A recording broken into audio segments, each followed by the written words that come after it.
በስመ አብ ወወልድ ወመንፈስ ቅዱስ አሐዱ አምላክ።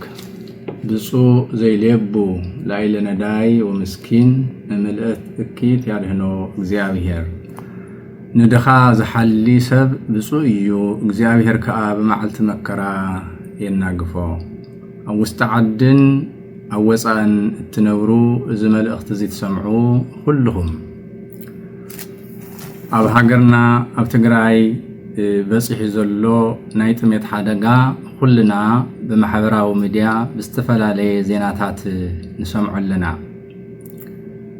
ህዝብና ካብ መረበቱ ተፈናቒሉ ን5 ዓመት ኣብ IDP ኣብ መከራን ኣብ ስቃይን ኣብ ዘለሉ ግዜ እዚ ህዝቢ እዚዩ ንርእሱ ኮይኑ ንኻሊእ ዝነበረ በዓል ሃፍቲ ዝነበረ በቲ ዝበፅሖ ናይ ጦርነት ናይ ፅንተት ምፍንቃል ሕዚ ኣብ መከራን ኣብ ስቃይን ይርከብ።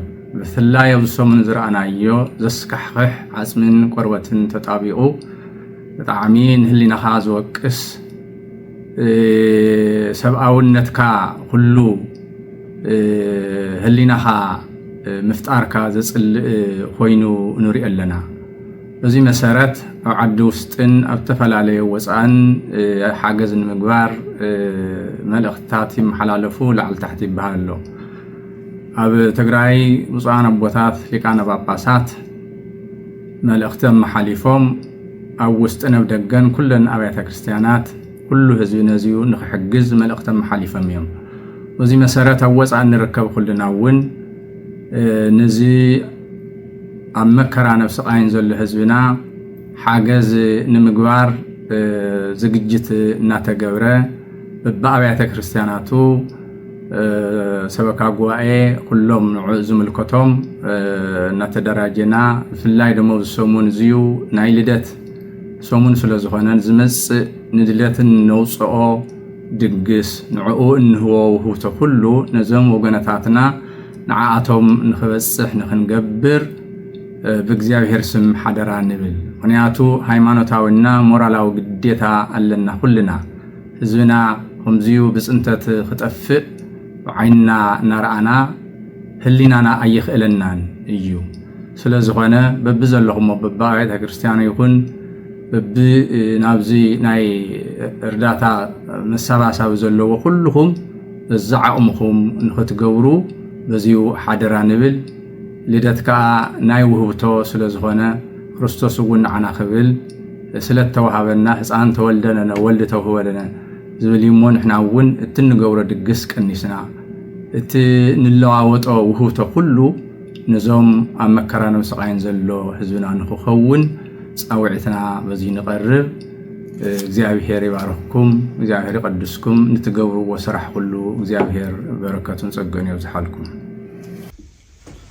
በስመ አብ ወወልድ ወመንፈስ ቅዱስ አሐዱ አምላክ አሜን። ነቶም መከራ ይፀግቡ ዘለው ንስኻቶም እውን ምስኣቶም መከራ ትፀግቡ ከም ዘለኹም ኮይንኹም ዘክርዎም። ዕብራውያን ምዕራፍ 13 ካብ ፍቕዲ 3። ሰላም እግዚአብሔር ምስ ኩላትኩም ይኹን። ኣብ መላእ ዓለም ዘለኹም ኦርቶዶክሳውያን ተጋሩ ከምኡ እውን ሰብኣዊነት ዝስምዓኩም ኩልኹም ኣሕዋትን ኣሓትን።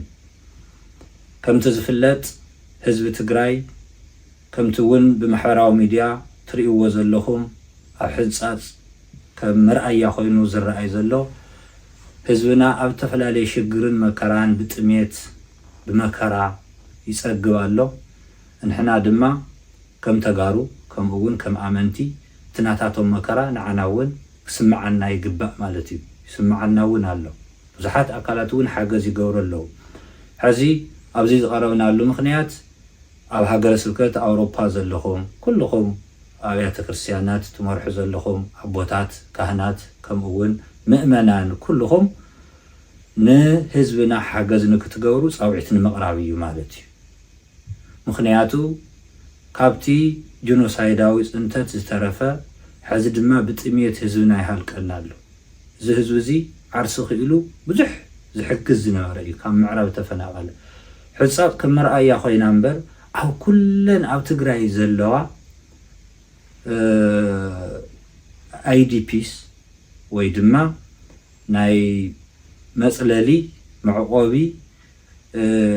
ካምፕታት ኩለን ብሙሉአን ከም ኣብ ጸገም ኣብ ሽግር እየን ዘለዋ ማለት እዩ ህዝብና ኣብ ሽግር ዘሎ ስለዚ ኣብ ዲያስፖራ ዘለኹም ኩልኹም ብፍላይ ድማ ሃገረ ስብከትና ኣውሮፓ ዘለኹም ብሃገረ ስብከትና እውን መምርሒ ወሪደሎሞ ኩልኹም ዓቕምኹም ዝፈቀዶ ንክትሕግዙ ጻውዒት ንምቕራብ እዩ ጽባሕ ዘመሕዋትናን ኣሓትናን ናብ ቦታኦም ናብ መረበቶም ተመሊሶም ንባዕሎም ኮይኖም ንሰውን ዝተርፉ ስለ ዝኾኑ እዚ ናይ መከራ ናይ ሽግር ግዜ ከም ተጋሩ ተጻዊርና ሓደ ኮይንና ክንሓልፍ ስለዝግባአና ክንሓልፎ ስለዝግባአና እዩ ማለት እዩ እሞ እግዚአብሔር አምላክ ሰናይ ዘመን ይምጻልና ሰላም እግዚአብሔር መስቆላትና ይሁን በስመ አብ ወወልድ ወመንፈስ ቅዱስ አሃዱ አምላክ አሜን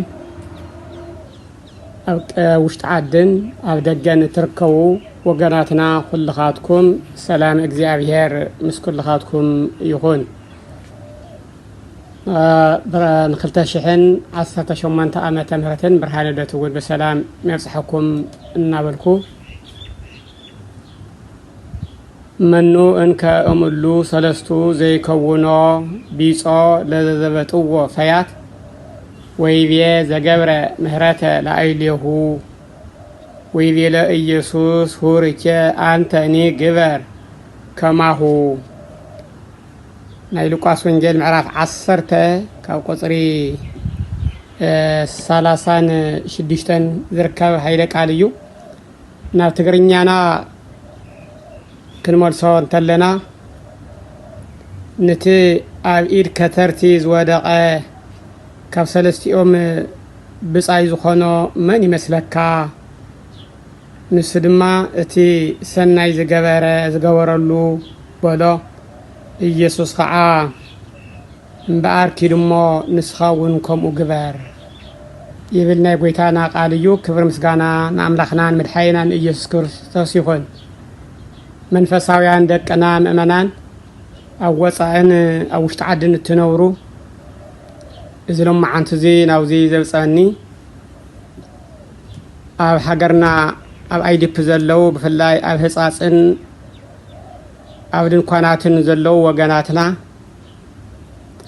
ኣብ ዓብይ ሽግርን ኣብ ኣፍሞትን ወዲቆም ስለ ዘለው ንዓኣታቶም ድምፂ ክንኮኖም እሞ ብትዝከኣለና እግዚአብሔር ብዝሃበና ንኽንሕግዞም ዝግባእ ምዃኑ ንጻውዒት እየመጽእ ዘለኹ እሞ እግዚአብሔር ሰናይ ነገር ንምግባር ጸጉኡ ይዓድለና ሎሚ ጎይታ ኣብ ዓብይ ስግዓትን ኣብ ሞት ኣፍ ዘለው ወገናትና ስጎም ምስዕጽምቶም ተጣቢቑን ዘለው መን ክበጽሐሎም ይግባእ ከምቲ ምሕረት ዝገበረ ንሕና ኣነ ንስኻትኩም ምሕረት ክንገብረሎም ዝግባእ ምዃኑ ዝነግር ስለ ዝኾነ ኩልና ክንሕግዝ بسم هاجر سبكت سمين مسراق أمريكان بسم منبر سلامة تقرأ أرثوذكس تواهدو بيت كريستيان بيت كناتن صاوعيت نقبر لنا صاوعيت زيد ما كلنا بفلاي أوصى أزلنا أبوتات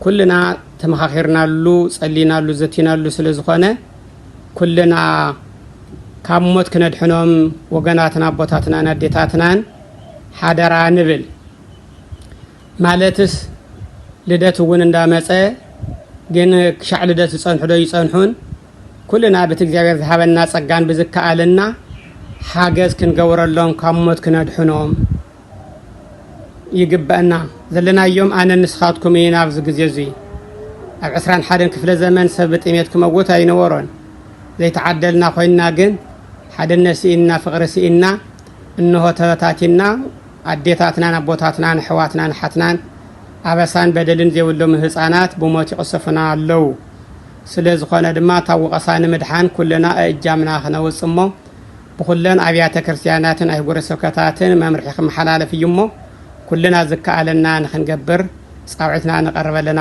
ማለት እዩ ካልኣይ ዘመነ ጥሪ እንዳመጽ ስለዝኾነ ብሓቂ ብዙሕ ሓሪድናን ብዙሕ ሰንኪትናን ጾሚቁናን እኽለማይ ነጥፎ ዘለና ንዝሞተ ንድግስ ኣለና ነቲ ብህይወት ዘሎ ግን እንዳረኣናዮ ንቐትለለና ማለት እዩ እሞ እቲ ንተስካር ተውዕልዎ እቲ ንክርስትና ተውዕልዎ እቲ ንመርዓ ተውዕልዎ ናብዘም ጽጉማትን እናወሰድኩም ህይወት ከተትርፉ ሓደራ ንብለኩም ደቅና እግዚአብሔር ብጸጉን ብምሕረቱን ንህዝቢ ክነተርፍ ከም እግዚአብሔር ፈቃድ ንኽንገብር እግዚአብሔር ጸጉ ይዓደለና ወስብሐት ለእግዚአብሔር።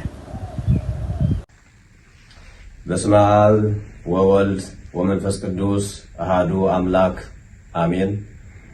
ዘረወ ወወሃበ ለነዳይ ወጽድቁኒ ይነብር ለዓለም።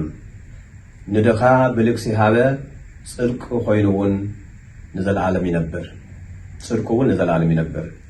መዝሙረ ዳዊት መዝሙር 111 እዝባር 112 ቁጽሪ 9 ኣብ መላእ ዓለም ትርከቡ ናይ ትግራይ ኦርቶዶክስ ተዋህዶ ቤተክርስትያን ምእመናን ከምኡውን ናይ ትግራይ ተጋሩ ፈተውቲ ዝኾንኩም ኩልኹም ብመጀመርታ ብልዑል እግዚአብሔር ስም ከመይ ኣለኻትኩም? እግዚአብሔር ኣምላኽና ነዛ ዓለት እዚኣ ብሰላምን ብህይወትን ብጥዕናን ሓልዩ ስለ ዘብፅሐና ብፍላይ ድማ ኣብ ወፃኢ ሃገር እትርከቡ ወገናትና ኩልኹም ብናይ ፈረንጂ ኣቆፃፅራ ን2026 ሓድሽ ዓመት ዋዜማ ብሰላምን ብጥዕናን በፅሐኩም። ከምኡ ድማ ናትና ናይ ጎይታና ናይ ኢየሱስ ክርስቶስ በዓለ ልደት እንሆ ናይ ዋዜማ ስለ ንርከብ ናፍቱ ዕለት ከብፅሐና እግዚአብሔር ኣምላኽና ቅዱስ ፈቃድ ይኹነና እሞ ሎማዓንቲ ክሕልፎ ዘለኹ መልእኽቲ ኩልና ንከታተሎ ከም ዘለና ኣብ ትግራይ ዘሎ ብፍላይ ድማ ካብ ምዕራብ ትግራይ ዝተፈናቐለ ወገና ንሰምዖ ንሪኦን ዘለና ኩነታት ኩልና ንፈልጦ ኢና። ስለዚ እዚ ህዝቢ እዚ ብጥሜት ምክንያት ይፀንት ኣሎ። ስለዚ ኩልና በዚሁ እንዳሰማዕና ድቃሲና ከም ዘለና ይርድአኒ እዩ። ብትግራይ ኦርቶዶክስ ተዋህዶ ቤተክርስትያን ቅዱስ ሲኖዶስ መልእኽቲ ድማ ተመሓሊፉ ኣሎ። በዓሉ ካብ ርእሱ ካብቲ ፅሕፈት ቤት ጀሚሩ ዝኣከሎ ዝከኣለ ኩሉ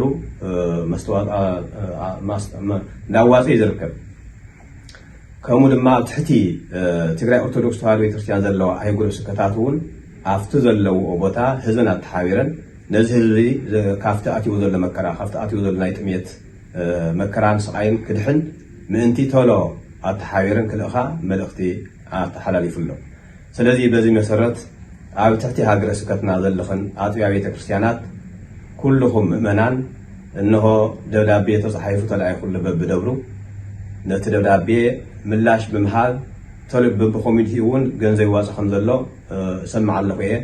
ስለዚ ብቤተክርስትያንና ይኹን ብኮሚኒቲ ይኹን ቶሎ ብኮሚኒቲ ይኹን ዝዋፃ ዘሎ ቶሎ ተሓቢርና ኩልና ተነጋጊርና ናብዚ ህዝቢ እዚ ከነብፅሐሉ ይግባእ። እዚ ህዝቢ እዚ ከይጠፍአ ንሕና ክነብፅሐሉ ይግባእ።